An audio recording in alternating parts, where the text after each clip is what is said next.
Y el día de hoy vamos a estudiar cómo el mundo también está opuesto a la predicación del Evangelio. Cómo se opone al nombre de Jesús como Salvador, como Señor. Cómo el mundo quisiera detener la expansión del reino de los cielos y cómo podemos vencer al mundo en esta área. Y antes de ir a Primera de Juan, vamos a orar y pedir la gracia del Señor nuevamente, su dirección para que estudiemos este pasaje. Señor, en esta noche quiero darte gracias porque nos has dado tu palabra, Señor. Yo quiero rogarte que puedas hablarnos a nuestro corazón, que esta noche pueda ser una noche de ánimo para nuestra vida, Señor.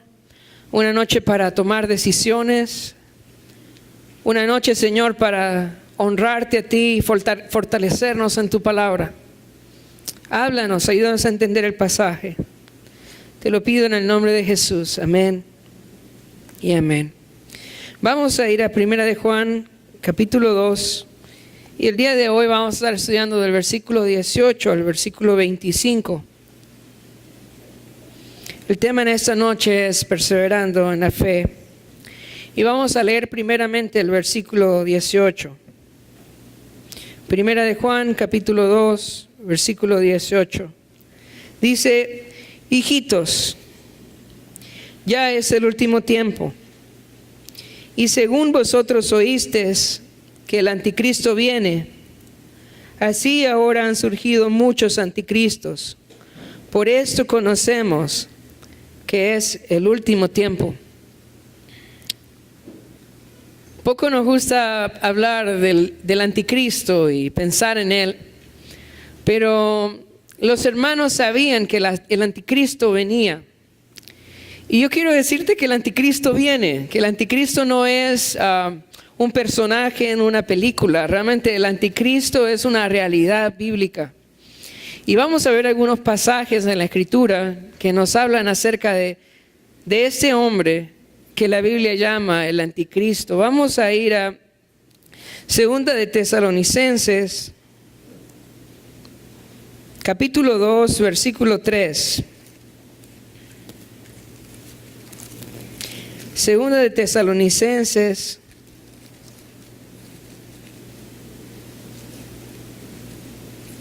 capítulo 2, versículo 3.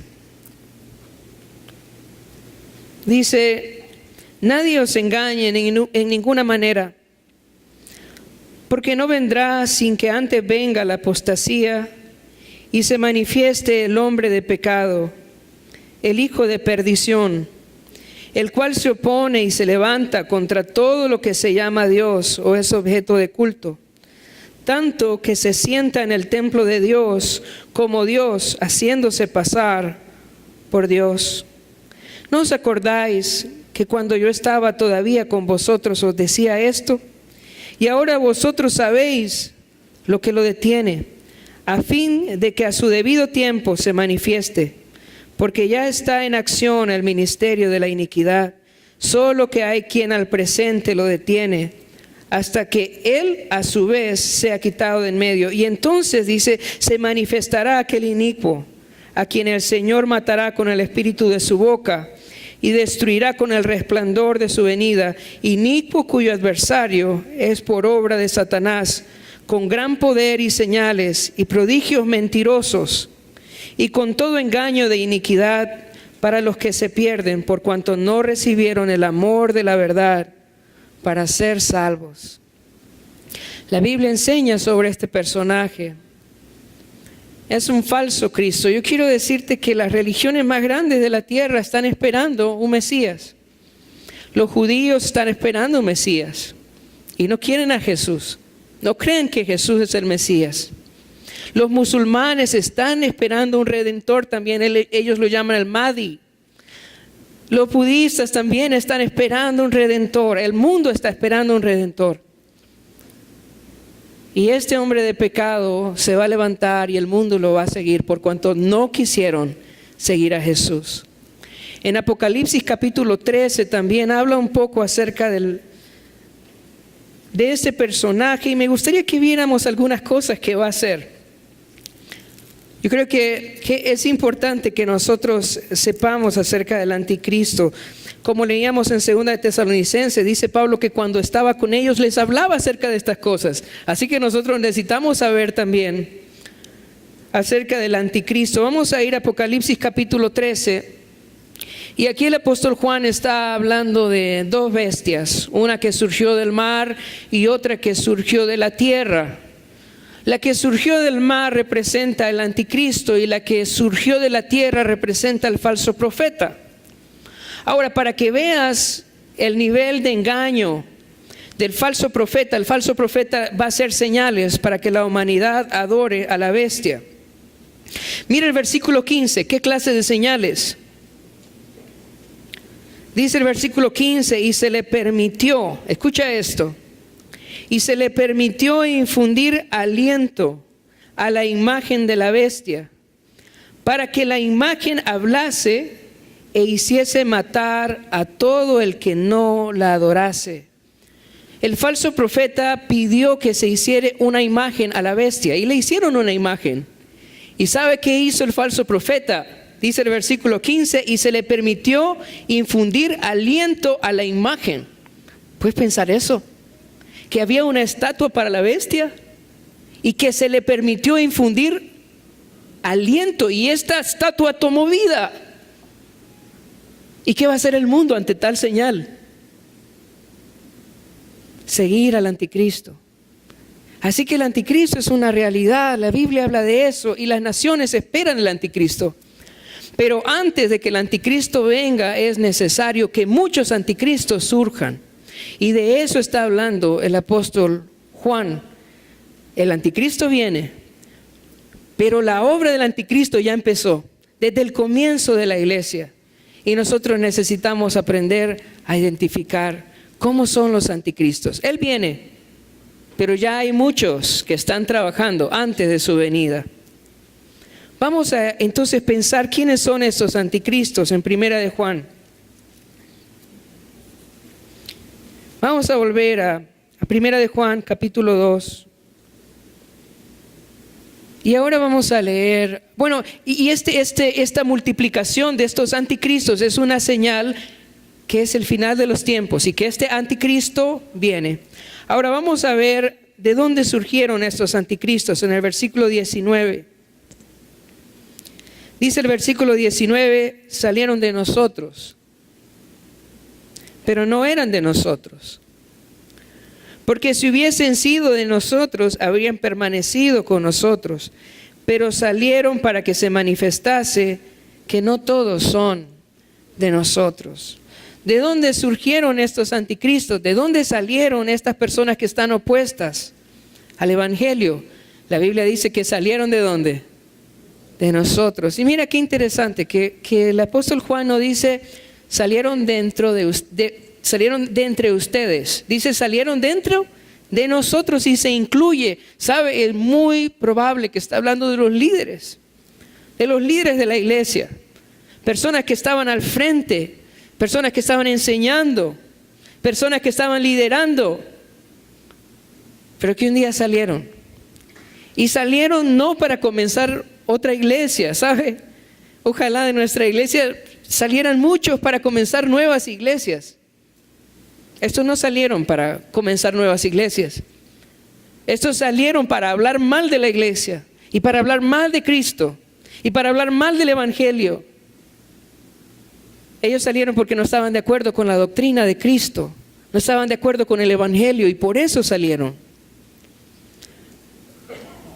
Entonces el hecho de no permanecer, vamos a leer el versículo 19, dice, salieron de nosotros, pero no eran de nosotros. Mira esto, versículo 19, porque si hubiesen sido de nosotros, habrían, ¿qué dice? Permanecido con nosotros, pero salieron para que se manifestase que no todos son de nosotros. Y aquí hay una verdad importante. Una señal de un anticristo es que no permanece en la palabra, no permanece en el Evangelio, no permanece en la verdad. Pero al mismo tiempo, Una señal de un verdadero creyente es que permanece. Escucha esto. Dice el versículo 19, porque si hubiesen sido de nosotros, habrían permanecido. ¿Cómo puedo saber yo que mi fe es verdadera? Yo puedo ver mi permanencia, mi deseo de permanecer en el Señor, mi deseo de seguir adelante. Mi compromiso con el Señor es una señal que mi fe es verdadera. Hermanos, en nosotros debe haber tal convicción como la que hubo en David cuando dijo: ¿a dónde iré de tu espíritu? Si subo a los cielos, ahí estás tú. Si bajo a lo profundo, tus ojos me ven. ¿A dónde iré de tu presencia? Él sabía que no había un lugar a donde ir. Él no podía ir atrás. Y esta es una señal de una verdadera conversión, la permanencia. Es la misma convicción que llegó Pedro cuando el Señor les dijo a los discípulos: ¿ustedes se quieren ir también? ¿Qué dijo Pedro? ¿Y a dónde vamos a ir, Señor? ¿Y a quién iremos? Solo tú tienes palabra de vida eterna. No tenemos a dónde ir. Permanecemos. Esta es una evidencia de haber nacido de nuevo, nuestra permanencia. Debemos permanecer. ¿Es usted un verdadero creyente? Entonces debe permanecer. Esta es una evidencia en la vida de aquel que ha nacido de nuevo. Permanece. Sigue diciendo en el versículo 20. Pero vosotros, dice, tenéis la unción del Santo y conocéis todas las cosas. Está haciendo un contraste. ¿Por qué aquellos no permanecieron? Versículo 20, pero vosotros tenéis la unción del Santo. ¿Por qué estos permanecieron y por qué los otros no permanecieron? Porque esos tenían la unción del Santo. ¿Y qué significa la unción del Santo?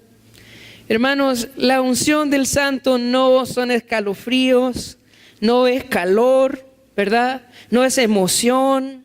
La unción del Santo es el Espíritu de Dios que ha venido a morar en la vida de todo aquel que ha creído en Jesús. Esta es la unción del Santo. A esto se refiere la unción del Santo en Primera de Juan. Al hecho de que el Espíritu Santo mora en nosotros. Nosotros permanecemos porque el Señor nos mandó a que permaneciéramos. Juan capítulo 15 dice, ¿verdad? Permanecer en mí, porque separados de mí nada podéis hacer. El Señor nos mandó a permanecer. Nosotros permanecemos porque el Señor nos mandó, pero también nosotros permanecemos porque tenemos el Espíritu Santo. Solo el deseo de permanecer no es suficiente. Si usted no tiene al Espíritu Santo, usted no puede permanecer en el Señor. ¿Por qué estos hermanos permanecían? Porque tenían el Espíritu de Dios. Vamos a ir a Segunda de Juan, sin perder este pasaje. Segunda de Juan, un par de páginas más adelante. Capítulo 1, solo tiene un capítulo. Versículo 9.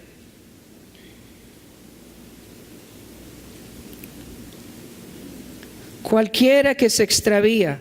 Estoy en Segunda de Juan, capítulo 1, versículo 9. Escucha esto, dice: cualquiera que se extravía y no persevera en la doctrina de Cristo, ¿qué dice? No tiene a Dios. Escucha esto, el que no persevera, ¿qué dice? No tiene a Dios. Y luego sigue diciendo: el que persevera en la doctrina de Cristo, ese sí tiene al Padre y al Hijo. ¿Por qué perseveramos, hermanos?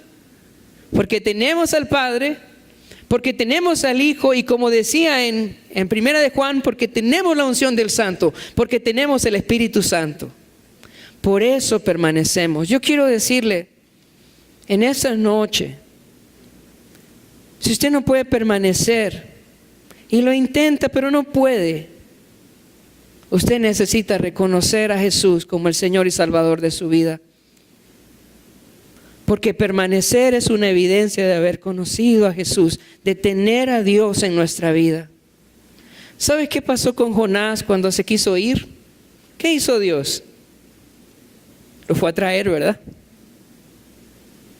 Qué bonito cuando tenemos a Dios. ¿Sabes qué hizo el Señor con Pedro? Después de haberlo negado, Pedro se fue a pescar. ¿Y sabes qué hizo el Señor? Lo fue a buscar y hizo un desayuno. Y cuando Pedro lo vio, se tiró, ¿verdad? Y luego el Señor, después de darle de comer, empezó a platicar con él y le dijo, ¿me amas? Sí, Señor. Y allí cuida mis ovejas. Y el Señor lo animó otra vez. ¿Por qué perseveró Pedro? Porque tenía al Señor. ¿Por qué persevera Jonás? Porque tenían al Señor. ¿Por qué perseveramos nosotros? ¿Por qué, hermanos? Porque tenemos al Señor. Y si no perseveramos es porque no tenemos al Señor. Así que si usted siente que no puede perseverar, usted necesita un encuentro con Jesús. Sigue diciendo en el versículo 21. No os he escrito como si ignorases la verdad, sino porque la conocéis y porque ninguna mentira procede de la verdad. Yo quiero preguntarte, ¿quién es la verdad? Es Jesús. Y el apóstol Juan les escribe a ellos porque ellos conocían a Jesús. Y pon atención en eso. La escritura en una persona que conoce a Jesús produce mucho fruto. La escritura en una persona que tiene el Espíritu Santo produce mucho fruto. El Señor usa su palabra para santificarnos. Pero la escritura en una persona que no tiene el Espíritu Santo y no tiene a Dios, lo que produce muchas veces es confusión.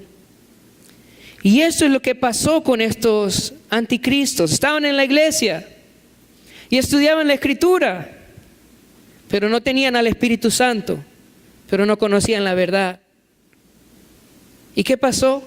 Se desviaron y empezaron a predicar un evangelio diferente. Tenían la escritura, pero no conocían la verdad. Hermanos, usted puede leer su Biblia, pero eso no significa que usted conoce la verdad.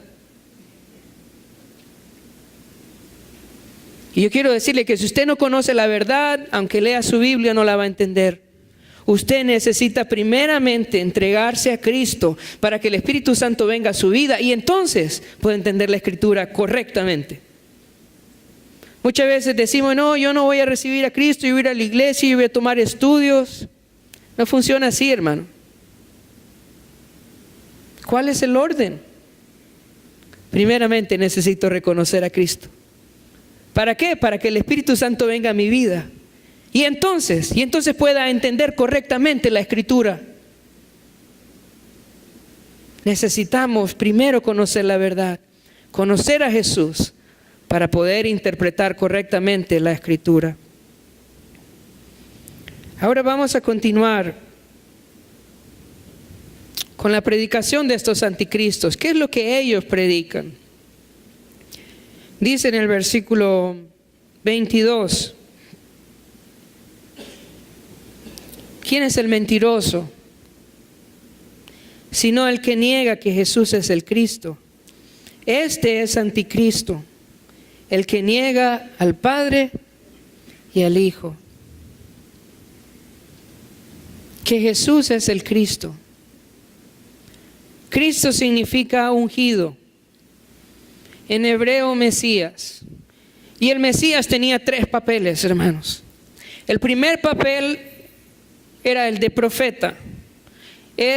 Había una promesa que Dios iba a levantar un profeta como Moisés. ¿Ustedes se acuerdan quién fue el que trajo la ley? ¿Quién le enseñó a la gente la ley del Señor? Fue Moisés. Pues había una promesa que Dios iba a levantar un profeta que nos iba a enseñar cómo adorar a Dios, cómo vivir para Dios. Y ese profeta era Jesús. Es el primer ministerio del Mesías, ser profeta, poder mostrar a la gente la voluntad de Dios. Y eso vino a Jesús a hacer, vino a enseñarnos el camino, a enseñarnos la verdad. El segundo ministerio del Mesías era ser un sacerdote. Y era ser un sacerdote del orden de Melquisedec. un sacerdote para siempre, un sacerdote eterno, un rey de paz. Y eso es lo que vino a hacer Jesús. ¿Qué hacía el sacerdote? El sacerdote llevaba al pueblo a Dios, presentaba el pueblo a Dios, intercedía delante de Dios por el pueblo, era el intermediario entre Dios y el pueblo. Eso es lo que hizo Jesús, vino a ser nuestro intermediario, a cumplir su papel de sacerdote. Y el tercer papel del Mesías era rey. Iba a ser un rey del linaje de David, ¿verdad? Entonces, solo repasando, era un profeta como Moisés, era un sacerdote como Melquisedec y era un rey del linaje de David. ¿Qué significa que Él es el rey? Significa que nosotros somos de Él. Reconocer que Jesús es el Mesías significa que Él es su dueño, que Él es su gobernante, que Él determina lo que va a hacer con su vida, que usted debe obedecerle, que Él es su Señor. Entonces, ¿qué predican estos anticristos? ¿Cuál es su mentira? Bueno, que Jesús no es el Mesías, que Él no es el Cristo, Él no es el profeta, Él no es el sacerdote y Él no es el rey. Por otro lado, ¿qué es lo que nosotros como creyentes predicamos? Mira en el versículo 23. Todo aquel que niega al Hijo tampoco tiene al Padre. Escucha esto: el que confiesa al Hijo tiene también al Padre. Entonces están los dos grupos. El grupo de los anticristos que niegan a Jesús como Mesías. Y está el grupo de los creyentes que hacemos ¿qué? ¿Qué dice en el versículo? Versículo 23. El que confiesa al Hijo tiene al Padre. ¿Qué hacemos los creyentes? Confesamos al Hijo. Y la confesión, por un lado, tiene que ver con reconocer que Jesús es el Mesías, pero por otro lado tiene que ver con expresarlo también. Y si usted es hijo de Dios, entonces tiene la responsabilidad, por un lado, de reconocer que Jesús es el Mesías, pero por otro lado, testificar que Jesús es el Mesías, porque confesarlo tiene que ver con hablarlo, con publicarlo, con anunciarlo. ¿Es usted un hijo de Dios? Entonces, ¿cuál es su responsabilidad? Es confesar que Jesús es el Mesías. Qué fácil en este mundo donde Jesús es odiado callarse, hermanos.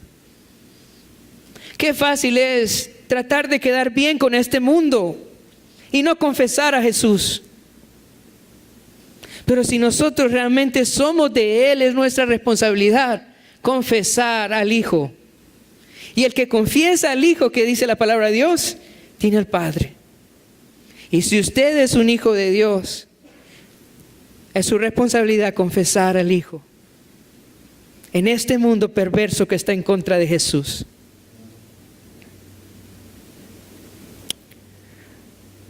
Ahora el versículo 24.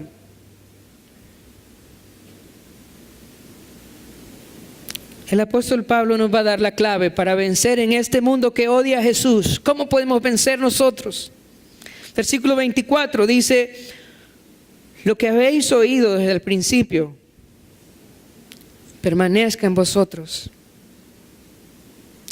Si lo que habéis oído desde el principio permanece en vosotros, también vosotros permaneceréis en el Hijo y en el Padre. Yo quiero que pensemos, ¿qué es lo que usted recibió al principio? Al principio, en su vida cristiana, ¿qué fue lo primero que usted recibió? ¿Qué fue?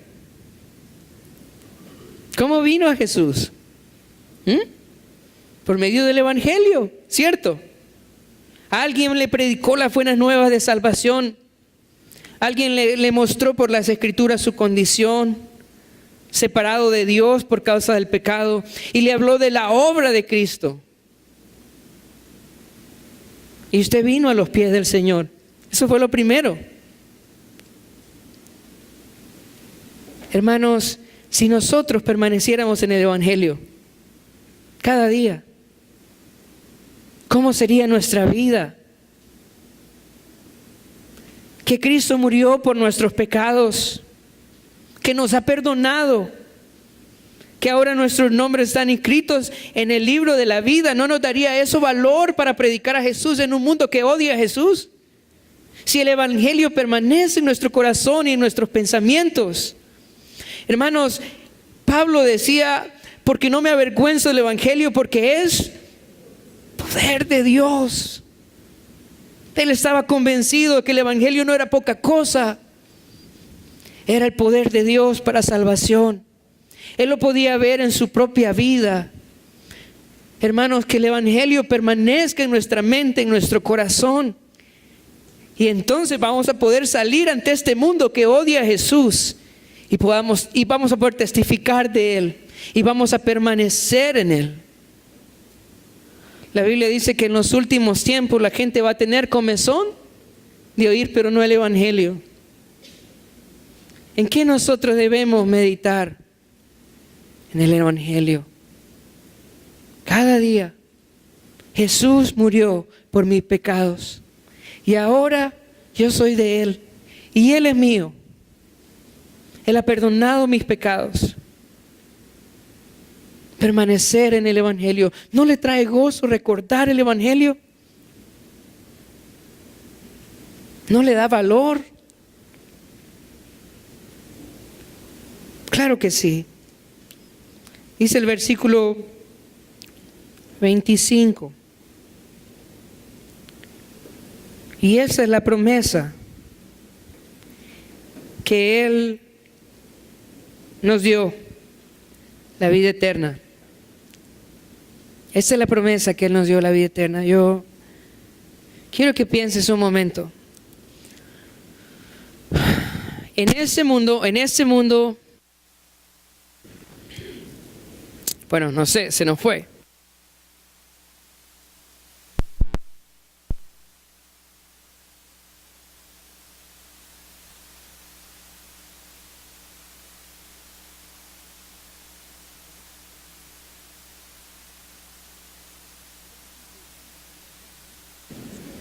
Lo voy a decir. En ese mundo nosotros vamos a tener aflicciones, ¿cierto? ¿Cuál fue la promesa del Señor? ¿Qué dice el pasaje? ¿Qué nos prometió el Señor? Versículo 25, Él nos prometió la vida eterna. Esa es la promesa del Señor. Saben, en este mundo nosotros muchas veces tenemos aspiraciones grandes. Pero ¿qué es lo que el Señor te prometió? La vida eterna, la vida eterna. Yo quiero decirte que por Cristo en este mundo vas a recibir persecución y desprecio. El Señor no te prometió que todo te iba a salir bien, ¿verdad? El Señor no te prometió que ibas a ser rico. El Señor no te prometió que ibas a tener una vida cómoda. ¿Qué el Señor te prometió? La vida eterna. Yo quiero decirte que si usted permanece en el evangelio, usted testifica, Jesús va a tener persecución. Pero no importa, ¿qué es mayor? ¿La admiración del mundo, las posesiones de este mundo o la vida eterna? La vida eterna. Así que ánimo. ¿Vale la pena sufrir por Jesús? ¿Vale la pena ser despreciado por Jesús? Vale la pena. Jesús dijo, ¿de qué sirve ganar todo el mundo y perder el alma? Lo que el Señor nos ha dado es mayor. Así que ánimo a enfrentarte a este mundo que odia a Jesús. ¿Y cómo lo vamos a vencer? Permaneciendo en el evangelio. Para terminar, yo no sé dónde estás en esa noche, pero yo quisiera invitarte también. Si aún no has reconocido a Jesús como el Cristo, como el Señor de tu vida, tú lo sabes. Si estás viniendo a la iglesia, estás leyendo la Biblia, pero tú sabes que Jesús no es el Señor de tu vida. Todavía no lo has reconocido como el profeta, como el sacerdote y como el rey de tu vida. Yo quiero invitarte esa noche. No vas a poder permanecer si no reconoces a Jesús como tu Señor y Salvador. No vas a poder permanecer. Usted necesita reconocer a Jesús como el Señor de su vida. Si aún no ha tomado esa decisión, yo quiero rogarle hoy que pueda pedirle a Jesús que sea su Salvador y Señor esa noche, para que pueda permanecer en este mundo que está en contra de Jesús. Vamos a orar.